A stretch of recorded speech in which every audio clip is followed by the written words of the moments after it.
महाराज, राष्ट्रसंत गाडगे बाबा, राष्ट्रसंत तुकडोजी महाराज आणि मला माझ्या जीवनात ते ज्यांचं प्रत्यक्ष दर्शन झालं, मला ज्यांच्याबद्दल अत्यंत आदर आहे असे आपल्या देशाचे माजी राष्ट्रपती कैलासवासी अब्दुल कलाम साहेब यांना वंदन करून आज या अंजनगाव नगरीमध्ये सरपंच सेवा महासंघाच्या वतीनं अनेक सरपंच, पोलीस पाटील, विविध क्षेत्रात, सामाजिक क्षेत्रात काम करणारे पुरुष, महिला यांचा सत्कार सोहळा आयोजित केला।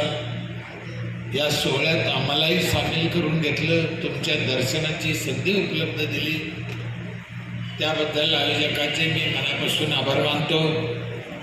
या कार्यक्रमाला आपले लाडके माननीय आमदार साहेब प्रमोद पाटील, मंगळे साहेब, काळे साहेब, आमचे गटविकास अधिकारी साहेब, जुने मित्र यवतमाळला असल्यामुळे चांगलं काम आहे त्यांचं। चांगले अधिकारी मिळणं पण भाग्य लागतं, कारण अधिकारी फार मुश्किलीनं चांगले मिळते। अनेक मान्यवर मंडळी, काही इतर गावातून आलेले सरपंच मंडळी, पण हे सामाजिक कार्यकर्ते, या सगळ्याचे मी आभार मानतो। माझं नाव गाव तुम्हाला माहीत असेल, औरंगाबाद जिल्ह्यात माझं गाव आहे पाटोदा, औरंगाबादपासून 10 किलोमीटर। कधी वेळ मिळाला तर या, ज्यांनी पाहिलं असेल ठीक, नसेल बघितलं एकदा बघा। काय आहे त्या गावामध्ये, 2 वेळेस गावाला राष्ट्रपती पुरस्कार मिळाला, संत गाडगे बाबा अभियानात गाव राज्यात प्रथम आलं, स्मार्ट विलेजमध्ये गाव राज्यात प्रथम आलं, पर्यावरण विकास रत्न गावाला मिळालं। केंद्र सरकारने देशातले 8 लाख खेड्यापैकी 5 खेडे अभ्यासाकरता घेतली। 5 खेडे, 8 लाख खेड्यापैकी त्या 5 खेड्यात माझं एक गाव आहे भारतातल्या। असे अनेक पुरस्कार गावाला मिळाले, सन्मान मिळाले, 2 कोटी रुपयाचे पुरस्कार मिळाले गावाला। काय केलं आम्ही, असं त्या गावाने काय केलं? काय किल्ला बांधला, डोंगर तयार केला, समुद्र आणला? काय नाही, साधं सोपं अन्न, वस्त्र, निवारा, हवा या गोष्टीवरच काम केलं। याच्या व्यतिरिक्त काय केलं? 3000 एकर जमीन कोरडो होती, आज 3000 एकर बागायत आहे। गावात 100% झाड आहे आणि तेही फळाचे झाड आहे। माझ्या इथे 2000 नारळाच्या झाडाला नारळ लागू राहिले, एका नारळाला 100 नारळ आहे। 2000 नारळ किती निघत असते? आमच्या स्मशानभूमीत यावर्षी जवळजवळ 50-60 क्विंटल जांभळं निघाले असेल। 5-6 गोष्टीवर काम करा। माझी इतर सरपंचाला हात जोडून विनंती आहे, पाणी स्वच्छ प्या, झाडं फळाचे लावा, गावात स्वच्छता ठेवा, मुलांचं शिक्षण चांगलं करा आणि वयस्कर म्हातारे जे लोक असेल त्यांना गावाने, ग्रामपंचायतीने चांगलं सांभाळा, त्यांना सन्मान द्या। झालं, 5-6 कामं करा। आम्ही हे केलंय। माझ्या इथे 5 प्रकारचं पाणी आहे, एका घराला 5 नळ, साधं पाणी, जायकडून आणलेलं पाणी, आरोचं 20 लिटर पाणी, सकाळी पहाटे 5 ते 8 आंघोळीला गरम पाणी, आणि आता नवीन फिल्टर घेतले आम्ही, त्याला काय अल्कलाईन म्हणते, जपानच्या मशनी। शाहरुख खान, अमिताभ बच्चन, शरद पवार साहेब, उद्धव ठाकरे साहेब पिते ते पाणी।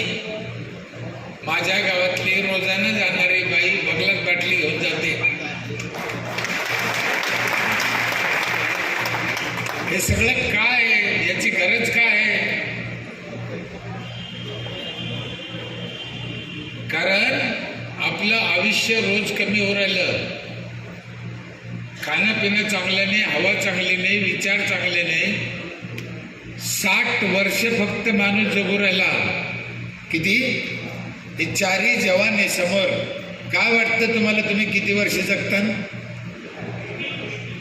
बरं आहे तो, निदान बरं आहे, 80 म्हणतोय, बरं आहे.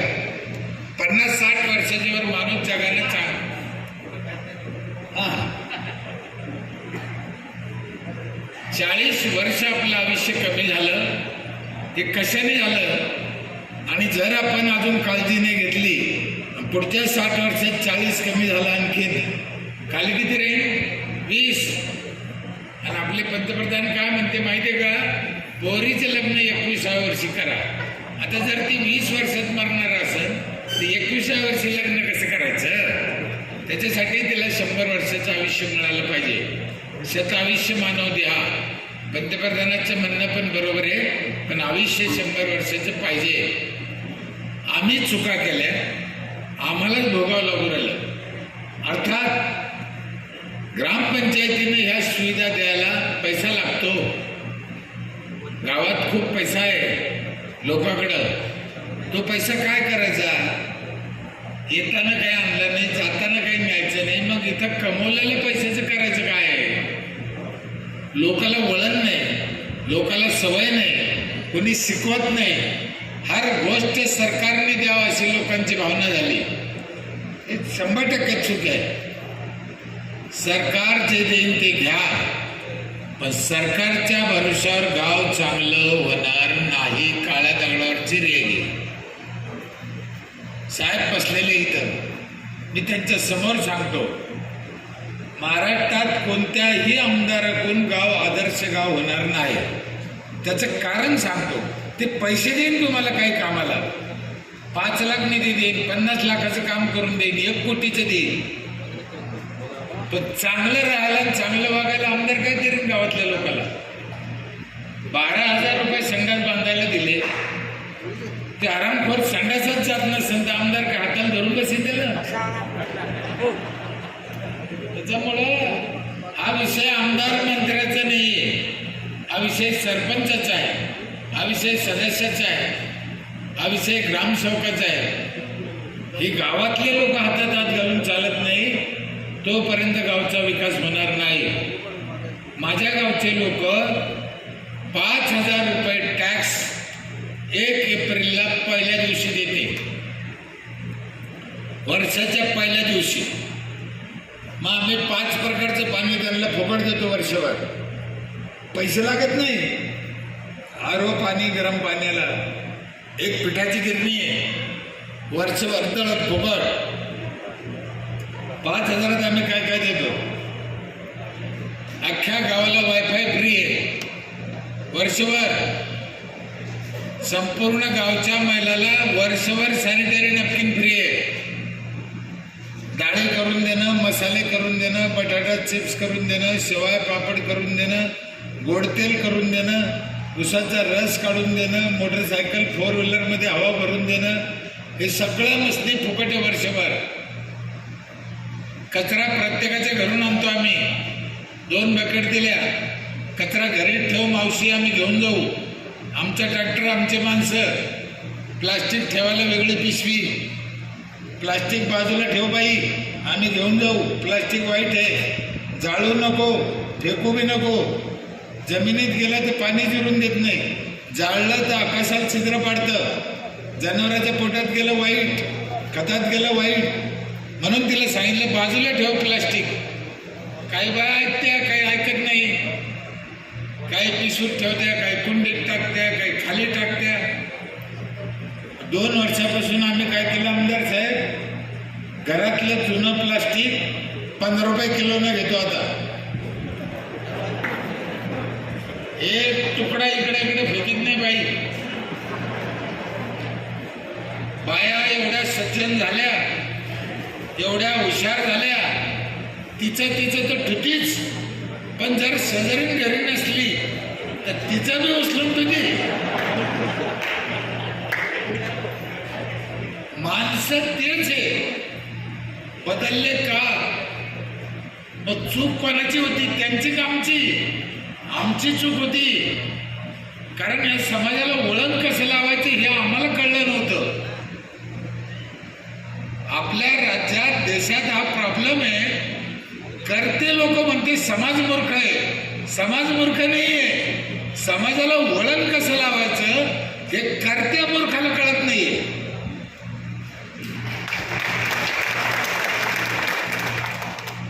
समाज फार चांगला आहे साहेब. समाज काही बी ऐकतो, काही बी ऐकतो.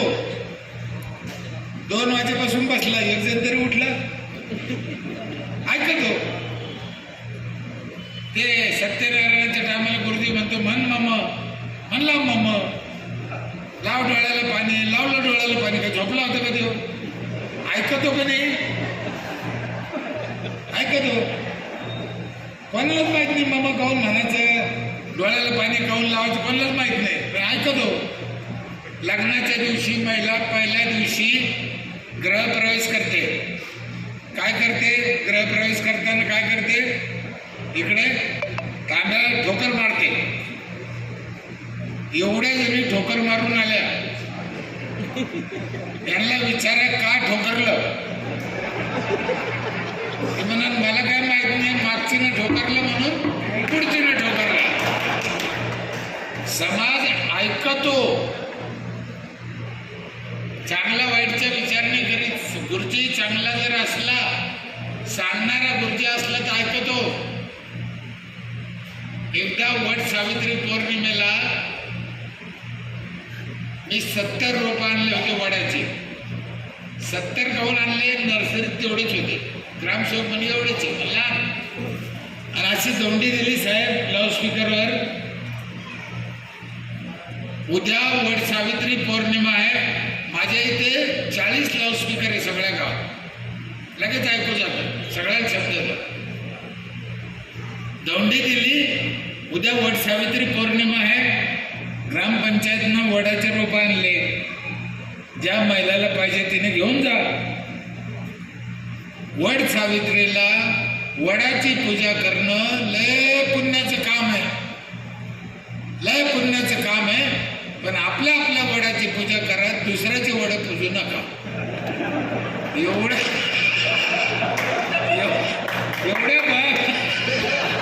एवढ्या बाया पळत आल्या, आमचं वड कुठे, आमचं वड कुठे? तुमचं वड जेवढे आहे जेवढे वर पुरले तेवढे पुरले. ज्यांना पुरले नाही वड मला शिवाय दिले, आम्हाला वड कुठे? म्हणलं आता पुढच्या वर्षी तुमचे वड पाहू. मला काय सांगायचं, याच्यातला गमतीचा भाग सोड. समाज ऐकतो. माझी तुम्हाला विनंती आहे माता भगिनीला, खरंच आहे, जसं तुळशीची पूजा आपण घरात करतो तशी वडाची पूजा सुद्धा कुंडीत घरात करू शकता तुम्ही. कुंडीत लावा ना, काय अडचण आहे? वडासारखा ऑक्सिजन नाही, झाडं लावा. झाडाशिवाय पाऊस नाही, झाडं हे पावसाची ATM आहे. म्हणून तुकाराम महाराज म्हणले वृक्षवल्ली आम्हा सोयरे वनचरे. आमच्याकडे एक शेती करायचं ट्रॅक्टर आहे, 35% सबसिडी आहे नांगराला, मोगडाला, वखराला. म्हणजे 1 एकर नांगराला तुम्हाला किती पैसे लागते? 1500 रुपये. आम्ही 1000 रुपयात 1 एकर नांगरून देतो शेतकऱ्याचं. ग्रामपंचायतचे ट्रॅक्टर आहे, डिझेल आमचं, ट्रॅक्टर आमचं. शेतकऱ्याचा फायदा किती होतो? 10 वर्ष झाले आम्ही झेंडावंदन करत नाही. झेंडावंदन करत नाही म्हणजे आम्ही करत नाही. जे लोक पहिल्या दिवशी टॅक्स भरते त्याच्यातून 4 चिठ्ठ्या काढतो. 17 सप्टेंबर, 1 मे, 26 जानेवारी, 15 ऑगस्ट. ज्याच्या 4 चिठ्ठ्या निघत त्याच्या बायकोच्या हातानं साडी चोळी घेऊन झेंडावंदन करतो. आम्ही नाही करीत झेंडावंदन. त्याच्यामुळं बाया 5000चं बंडल ग्रामसेवकाच्या तोंडवर फेकीते, हे घे पहिल्या दिवशी. काय अडचण आहे? करा. आमची ग्रामपंचायत 38 गरीब म्हाताऱ्याला सांभाळते, 2 टाइम जेवण. 38 गावातल्या ज्याला कोणी नाही, मुलबाळ नाही, गरिबी आहे, अशा 38 म्हाताऱ्याला 2 टाइम जेवण. किचन बनवलं, 2 महिला कामाला आहे, मस्त जेवण आहे. गावातला म्हातारा माणूस उपाशी झोपत असेल तर सरपंचाला झोप नाही आली पाहिजे, ह्या मताचं मी आहे. कारण सरपंच त्या गावचा विठ्ठल आहे, सरपंच त्या गावचा बाप आहे, सरपंच त्या गावचा परमात्मा आहे. सगळी जिम्मेदारी सरपंचांनाच घ्यायची. त्रास खूप आहे, कटकटी लई आहे, मला माहित आहे. मोटरसायकल 4 व्हीलरच्या मागे कुत्रे लागते पा, अर्धा किलोमीटर पळते कुत्रे. पळते का नाही? इकडे पळते का? पळते. मला अजून कळलं नाही ते कुत्रे गाडीच्या मागे काऊन पळते. त्यांना काय शिवाजी पुरस्कार असतो का? शाहू फुले आंबेडकरचा पुरस्कार असतो का? नाही. पण ते कुत्रे अर्धा किलोमीटर पळते. पण मी एक अभ्यास केला आमदार साहेब, किती कुत्रे मागे पळाले गाडीच्या. म्हणून गाडीवाल्याने कधी गाडी उभा करून कुत्र्याला विचारलं का, भाऊ तुला काय प्रॉब्लेम आहे का? त्याला विचारायचं नाही. आपलं काम आपण व्यवस्थित करत राहायचं. कुत्रे मागे लागतच असते, पळून पळून दमतच असते. आणि असे कुत्रे दर गावात 2-4 असतेच. काय करणार त्याला? देवाचीच लेकरं आहे असं समजून सोडून द्यायचं त्याला. काय करता? पण समाजाची काळजी घ्या. जेवढं लोकांसाठी करता येईल तेवढं करा. जे GR मध्ये नाही ते करा. आमच्या इथे ग्रामपंचायतमध्ये जर म्हातारा माणूस आलं, काही कागद लागतो, ते म्हातारा चिडचिड करतं, लवकर द्या, मला उशीर झाला, तुमचा ग्रामसेवक आला नाही का अजून, त्याला कळत नाही का? मग आम्ही काय केलं, 3 मसनी आणल्या. म्हातारा जिथे बसते ना त्याच्या खुर्ची पुढे त्या 3 मसनी ठेवल्या. म्हातारा माणूस आलं त्या खुर्चीवर बसायचं आणि त्याचे पाय त्या मसनीत घालून द्यायचे, दोन्ही पाय बटन दाबून द्यायचं. त्या मसनी म्हाताऱ्याचे पाय दाबी त्या अशा. म्हातारा उठतच नाही. होते म्हणतात दमाना काय काय का नाही करायचं? करा. त्यांचा पैसा त्यांना लावा. आम्ही सांगितलं 15 रुपये किलोनं प्लास्टिक घेतो. हे 15 रुपये कोणाचे? त्यांचेच आहे. हा समाज जर सुधारायचा असेल, याला एकच मंत्र आहे. सरपंचाला माझी हात जोडून विनंती आहे, या समाजाला त्याचा मूत त्यालाच पाजायचा, तेव्हा तो सुधरतो. तसा सुधरत नाही.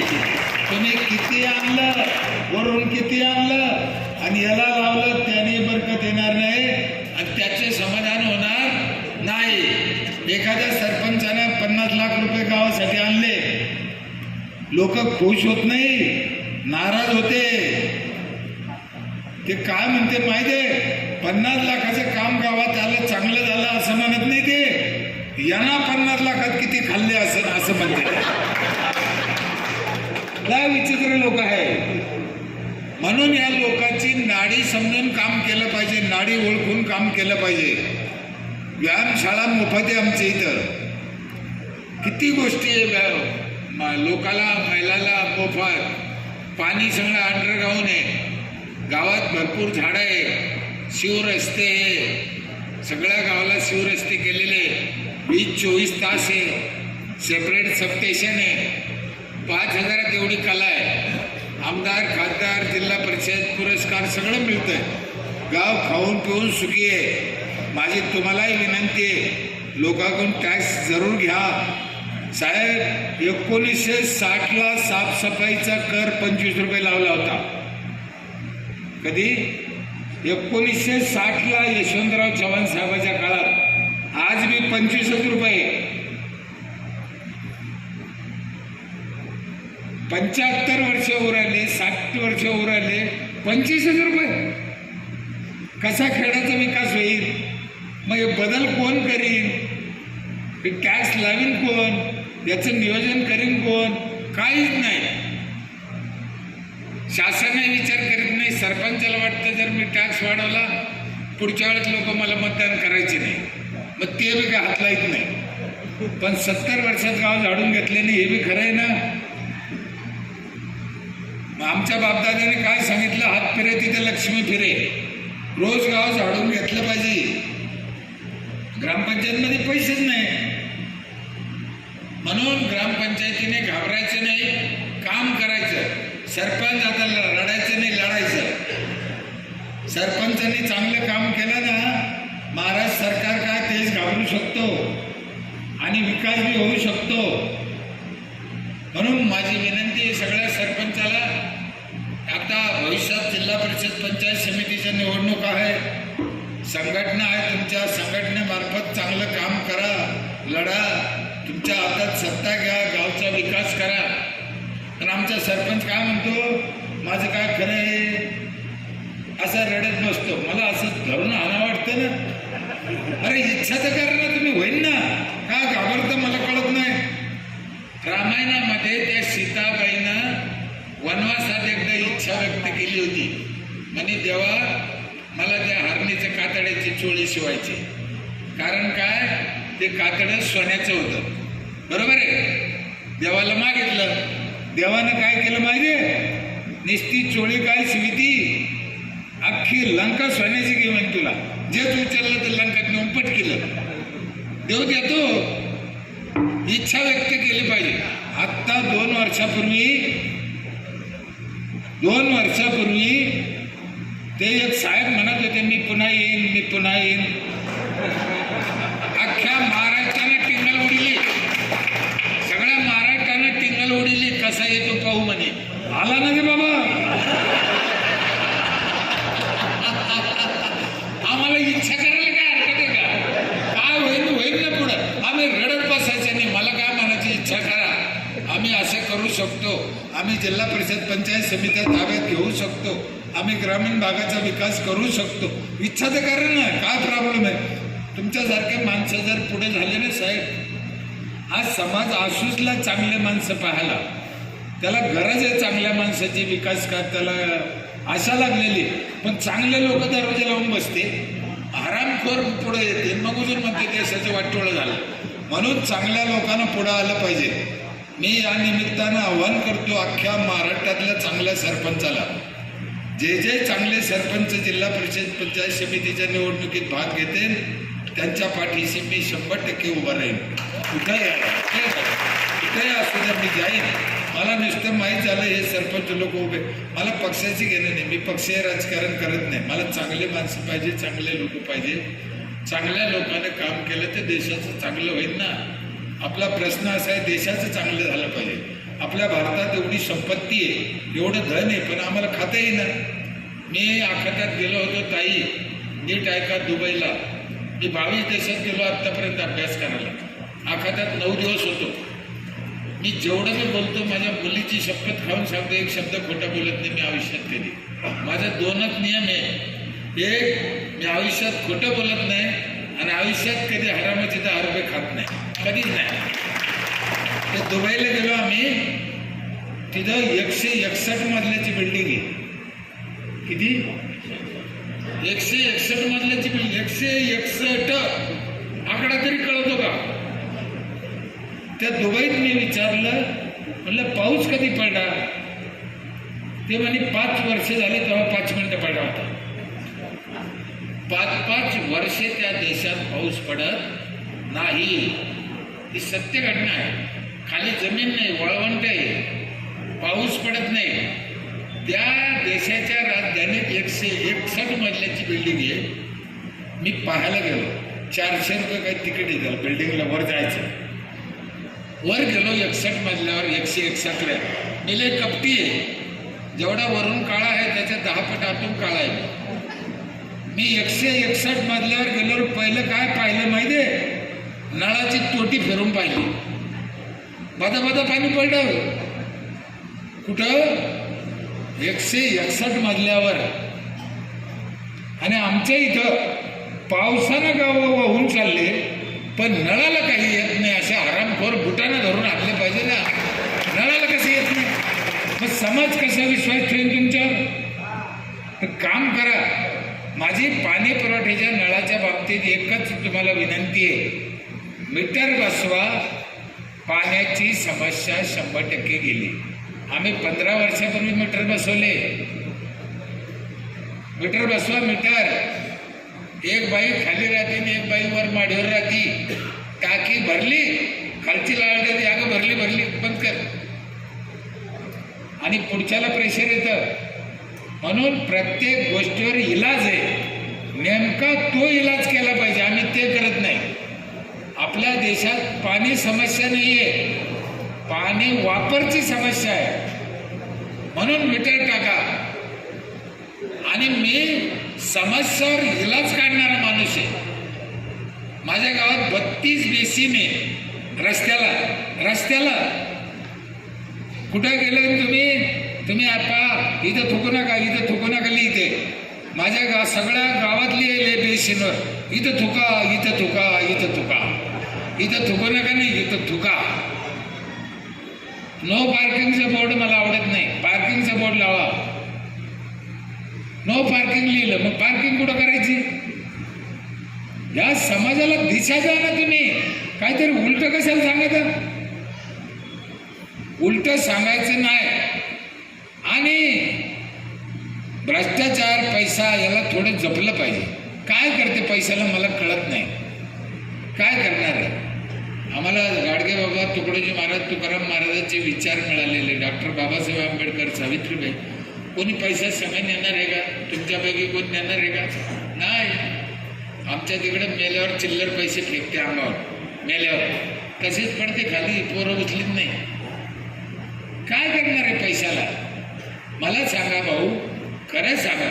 धीरूभाई अंबानीचं पोरगं किती पोळ्या खात असेल? तुम्ही ते म्हणते ते 2 खात असत, मी 3 खातो. मग काय पाहिजे आम्हाला आणखी? ते पैसा माणसाला भ्रमित करणार आहे. पैसा जगायपुरता पाहिजे.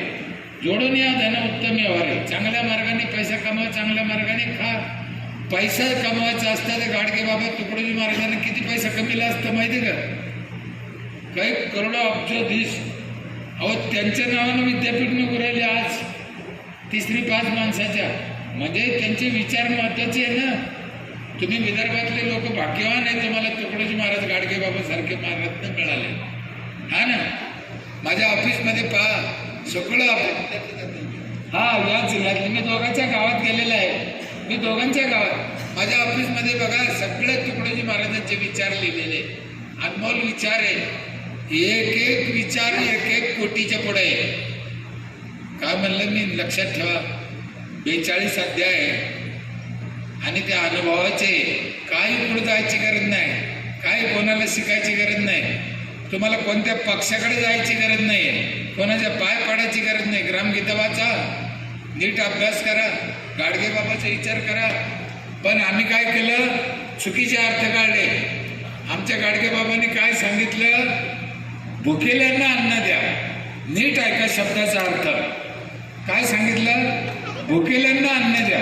मस्ती आलेल्यांना अन्न द्या म्हणले का? शिवभोजन कोण खातं?